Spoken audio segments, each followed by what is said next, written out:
Hello, I'm Ben Kimber here for Westpac Wire, and with me today is another Westpac employee, Tim Horan. Tim, how are you? Thanks, Ben. Thanks for having us. So, Tim, we want to talk today about a topic that I think is fairly close to your heart. It's been a big issue, I think, in rugby and across the sporting landscape in Australia this year.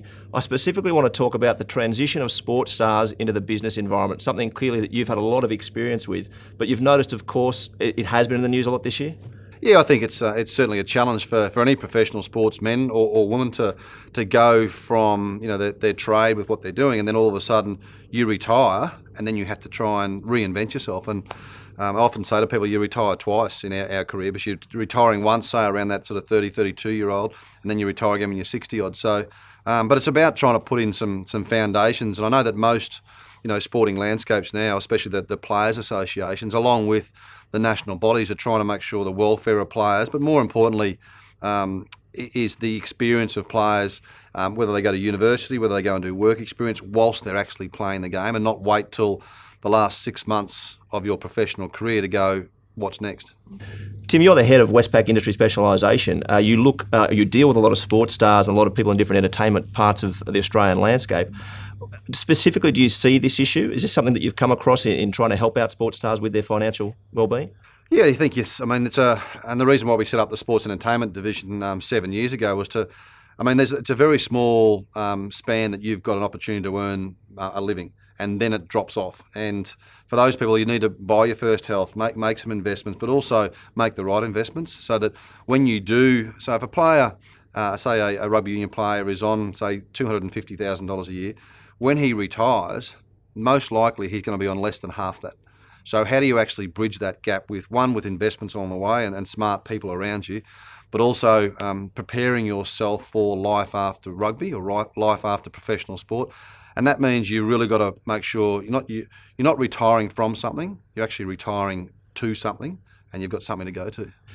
Do sports stars, to a certain extent, live in a bubble? Yeah, they do, yeah.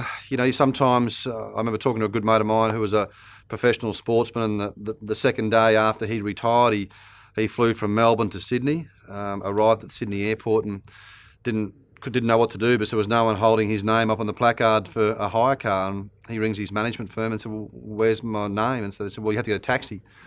He said, well, where's the taxi rank? So because a lot of things are put in place for you, daily routines, you're having breakfast at this time, you're training at this time, you're having lunch at this time, you have a video session here, sponsors commitment here, you'll eat dinner at 8:15, and then there'll be an interview at 8:30. So it's pretty much programmed, and you get to the airport, the plane's already booked, the bus is there to pick you up at the airport. So I think for players now and athletes, it's more about trying to understand what people normally do, understand that how to do things yourself rather than relying on the team manager to do it all for you.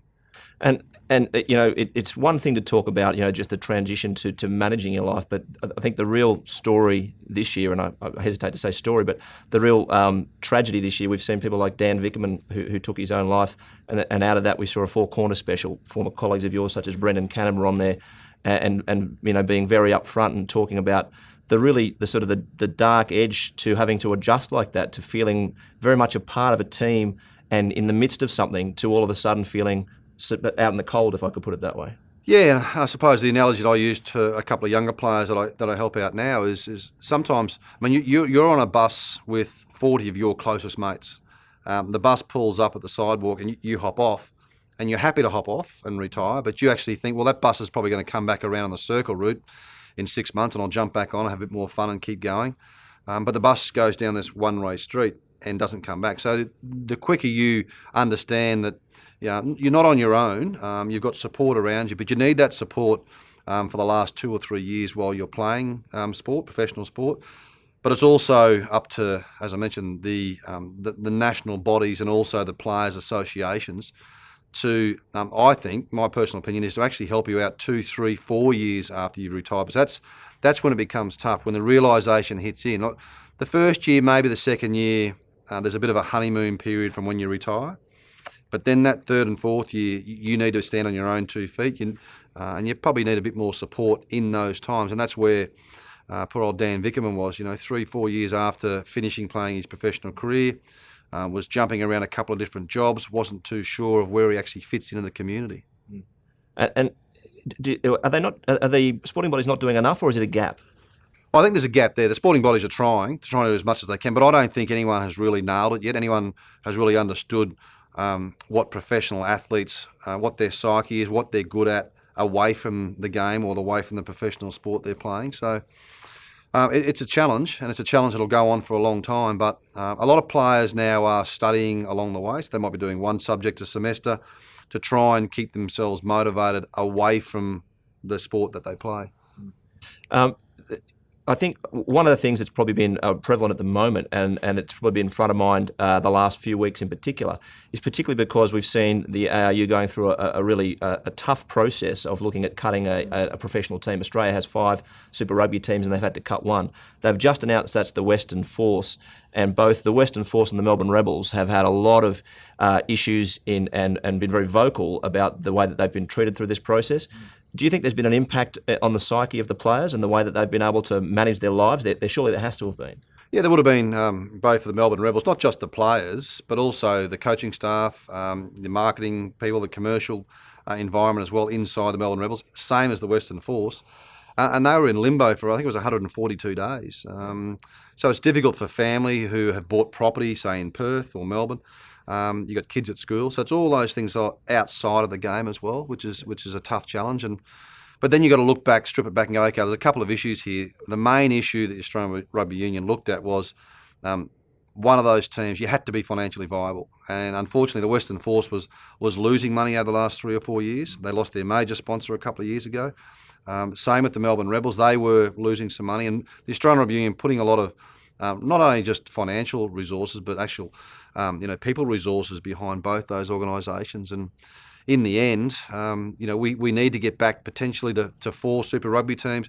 I still think we've got room for 5, but that's not going to happen now. And I think for the players, it's really tough. But we have to start beating New Zealand franchises. We can't go like we did 26-0's not going to. No, it's not a good look. So, so we need to be a strong and having 4 teams. Yes, you're probably going to spread the players a little bit thinner, but will make hopefully those provinces a lot stronger. We know it's affected the players. People like Matt Hodgson have been very vocal about that. Morgan Turanui at the Rebels have been very vocal about the impacts it's had. More specifically, for professional rugby players, say like a Tatafu Pelota now, Dane Haylett-Petty, Adam Coleman, who are in the Wallabies team, how do you think it affects them as they're going into a test match scenario as the Rugby Championship kicks off when they're dealing with all this thing on the stuff on the home front? Well, we're coming up to Saturday night. It's the biggest test match of the year, the Bledisloe Cup, Wallabies versus the All Blacks, and you cannot comfortably say that the players from the Western Force would be 100% focused on that match.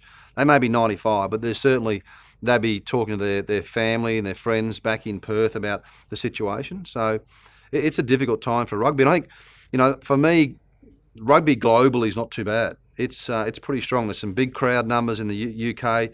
We saw the All Blacks against the British and Irish Lions and how that was televised all around the world and huge television numbers. Country rugby in Australia is pretty strong. Club rugby is very strong in Australia at the moment. Unfortunately, it's just that Super Rugby tier that if we get that right, we'll find people coming back to rugby and get it back to where it should be. Particularly for guys in that force scenario, is one of the more difficult things for sports stars the fact that to a certain extent they know that their career is finite and a lot of the elements are out of their control. Injury, for example, we've talked about depression being a factor. That can be very hard. You had some big injuries in your career, didn't you?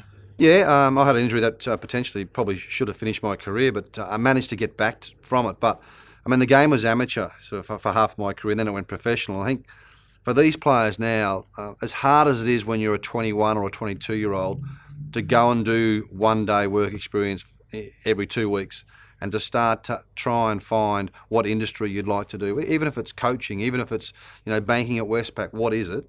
You don't know that as a young 21, 22-year-old, but you've got to start to sample some options along the way, and whether that's while you're studying as well. Because the earlier you do that, the earlier you'll start to work out what you're good at and what you'd potentially like to do. Because the average professional sports person, whether it's AFL, Rugby Union, Rugby League, is about 5.2 years. And that's getting less. That's getting less. So most people think you start a professional career in Rugby League or Union or AFL, I'll get 10 or 12 years out of that. But majority of the time it's under 5 years. Wow. and that just shows it's really twofold, isn't it? It's these youngsters who are up on that pedestal and used to being adulated or receiving adulation, and all of a sudden it's not only am I no longer in that spotlight, but what am I going to do with my life? And it's a big challenge. And when I retired, and I always thought that I had a great piece of advice from a friend of mine, a former Wallaby.